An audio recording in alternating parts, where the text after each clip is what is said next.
Hi everyone! In this video, we are going to discuss about operations on functions. So we have the sum, difference, product, and quotient of functions. Sum, f plus g of x is equal to f of x plus g of x. F minus g of x is equal to f of x minus g of x. F times g of x is equal to f of x times g of x.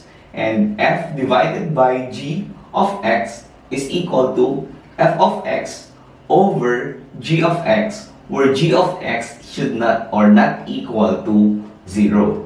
Okay, let's have an example. Let f of x is equal to 2x plus 3 and g of x is equal to 2x squared plus 5x minus 12.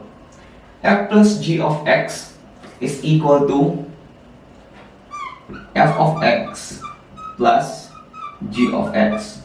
So the f function plus the g function. So the f function is 2x plus 3 plus the g function is 2x squared plus 5x minus 12. Okay. So kapag nagsisimplify tayo ng algebraic expression, ang pwede lang natin i-add or i-subtract ay yung parehas ang variable at exponent. Kumbaga, ang tawag sa kanila ay similar terms. So, 2x squared. Wala namang ibang may 2x squared na dito. So, ibig sabihin, just copy 2x squared. Next, 2x plus 5x. Similar terms sila, 2x at saka 5x. Bakit?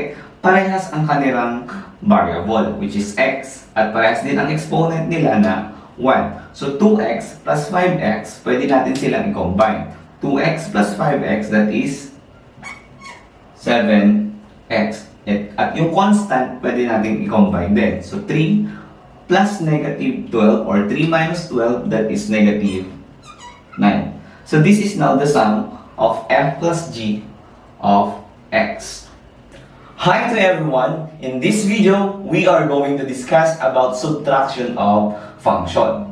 Paano nga ba mag-subtract ng function? So let m of x is equal to x squared plus 7x minus 20. G of x is equal to 2x squared minus x minus 15. And q of x is equal to 3x squared minus 13x plus 12. So let's have an example number 1. m minus g of x. Okay, kapag isusubtract natin to, m function minus g function. Okay? So, kopyahin muna natin yung m function. 6x squared plus 7x minus 20 minus the g function. Kapag isusulat natin yung g function, lagyan natin ng parenthesis. 2x squared minus x minus 15. Bakit natin ikukulong yung g function? Kasi baka mamaya, ang malagyan mo lang ng negative ay yung first term ng g function. Na kung saan, minus g function, yung buong g function ang naka-minus. At bago natin i-simplify, i-distribute natin yung negative sa bawat term. Negative times positive, magiging negative 2x squared ito. Negative times negative, magiging positive x. Negative times negative, magiging positive 15. Kasi ang rule dito sa subtraction, change the sign of subtrahen. So, kopyahin natin yung m function, 6x squared plus 7x minus 20. Okay. I-combine natin yung similar terms. So, ang pwede natin i-combine dito yung similar terms, 6x squared minus 2x squared. Parehas sila ng variable at exponent, yun yung pwede nating i-add or i-subtract. So, 6 minus 2, that is 4x squared. 7x plus x, that is 8x. Negative 20 plus 15. So yung constant, i-add or subtract natin yung constant din. Negative 20 plus 15, that is negative 5. So ito na ang kanyang final answer for number 1. Tandaan na kapag nag-subtract tayo ng function, change the sign of the subtrahend. That's the rule. Then proceed in simple addition. Next, number 2. M minus Q of X. So, ibig sabihin, M function minus Q of X. Okay. Yung M function natin, kopyahin natin. Ito. 6x squared plus 7x minus 20. Minus yung Q function natin, parenthesis, 3x squared minus 13x plus 12. Okay. Change the sign of the subtrahend. So, i-distribute natin yung negative. Negative times positive 3x squared magiging negative 3x squared. Negative times negative 13x magiging positive 13x. Negative times positive 12 magiging negative 12. Copy the M function, 6x squared plus 7x minus 20. Combine similar term. 6x squared minus 3x squared. So 6 minus 3, that is 3. Copy the variable x squared plus 7x. Similar sila ng 13x, parehas silang may x. 7x plus 13x, that is 20x. Yung constant natin, negative 20 minus 12. So parehas na negative, add and copy the sign, magiging negative 32. So ito na magiging final answer. Number 3, G minus Q of X. So ibig sabihin, yung G function natin minus Q function. Q. So kopyahin natin yung G function, 2x squared minus x minus 15 minus Q of X. Ito yung Q of X natin, minus quantity ng 3x squared minus 13x plus 12. Okay. Next procedure, change the sign of the subtrahend. So magiging negative times 3x squared, that is negative 3x squared. So negative times negative 13 magiging positive 13x. Negative times positive 12 magiging negative 12. So 2x squared minus x minus 15. Combine similar terms. So 2x squared minus 3x squared. So magkaiba sila ng sign. O 2 minus 3 magiging negative 1x squared. Negative x plus 13x, negative 1 plus 13, that is positive 12x. Tapos yung constant natin, negative 15 minus 12, parehas ng negative. Kapag parehas ng negative, add and copy the sign, that is 27, negative 27. So ito na ang magiging sagot dun sa G minus Q of X. So, ganun lang paano mag-subtract ng function. Hi to everyone! In this video, we are going to discuss about multiplication of function. So, let R of x is equal to 3x, S of x is equal to 2x minus 3, V of x is equal to 2x plus 5, and W of x is equal to x squared plus 2x minus 3. Example number 1, R times W of x. So, it means that you're going to multiply R function times the W function. Okay, so what is R function? That is 3x times the W function x squared plus 2x minus 3. Okay? So we're going to apply distributive property. So 3x times x squared, that is 3 times x cubed. Kapag nagmumultiply ka ng variable, i-add mo yung exponent. So ang exponent nito ay 1. 1 plus 2 is 3. Plus 3x times 2x. 3 times 2, that is 6. So sa exponent, 1 plus 1, that is 2. So magiging x squared. 3x times negative 3, that is 3 times 3, negative 9x. So this is now the product of r times w of x. Next, number 2. V times s of x. Example number 2. V times s of x. So we're going to take the product of v function and the s function. So the v function is 2x plus 5 times the s function 2x minus 3. Okay? So this is a product of binomial by binomial. So kapag nagmumultiply tayo ng binomial by binomial, pwede natin i-apply yung tinatawag na FOIL method. Ang FOIL method ay multiplying first term by first term. So that is first term by first term 4x squared. 2 times 2 is 4, x times x, x squared. Next, FOIL O. Outer term, 2x times negative 3.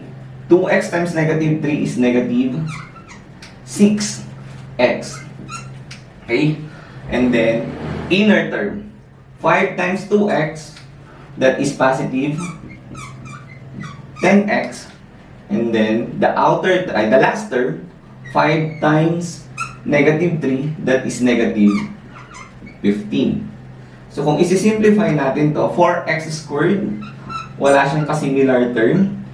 So kopyahin lang natin.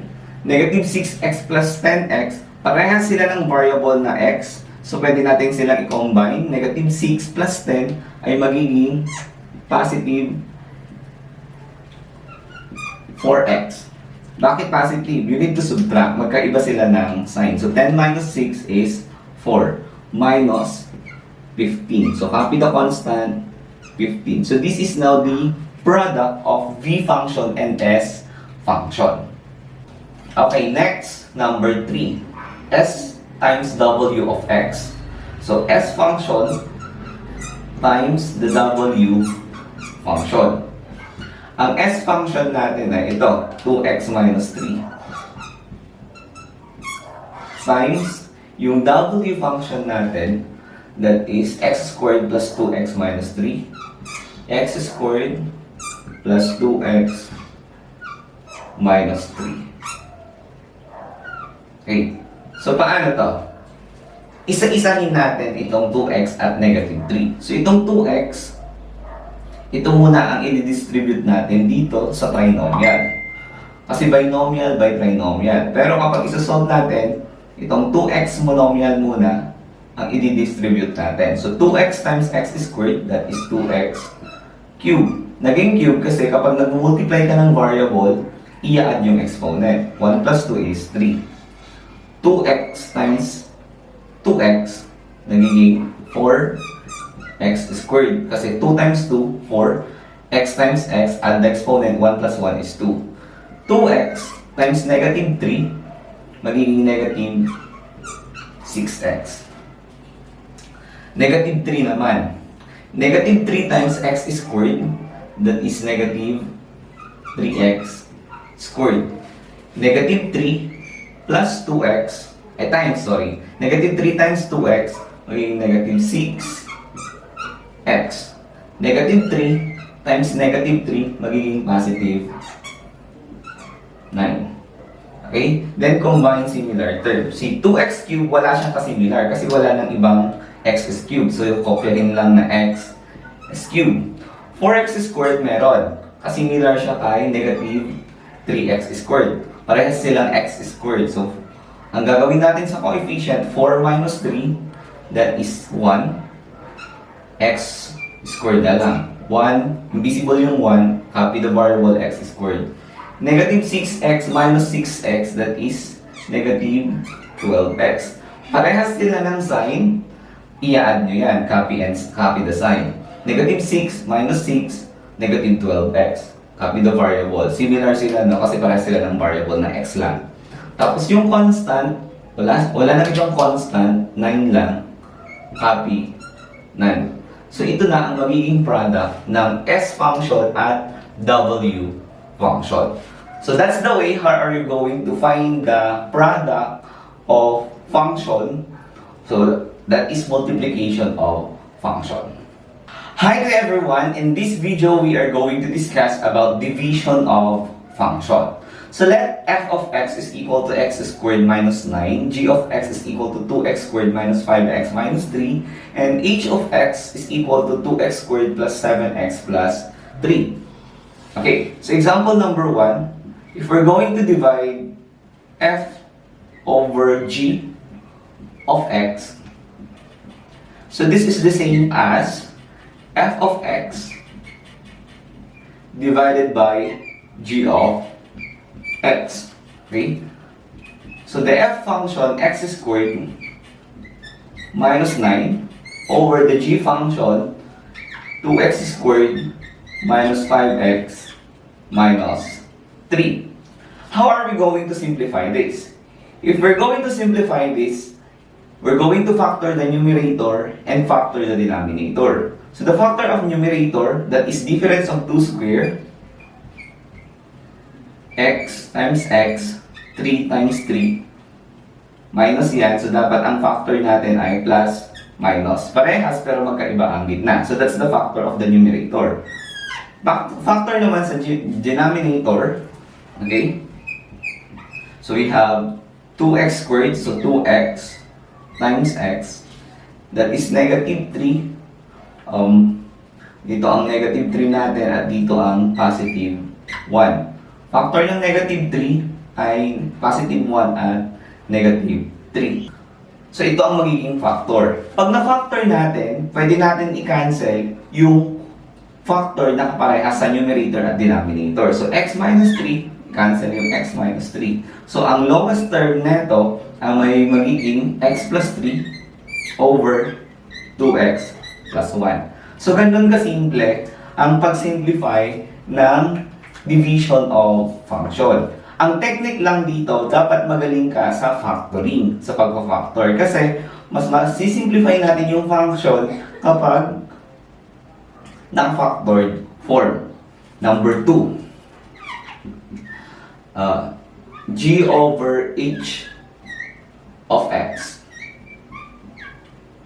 Okay, so this is the same as g of x or g function divided by the h function h of x.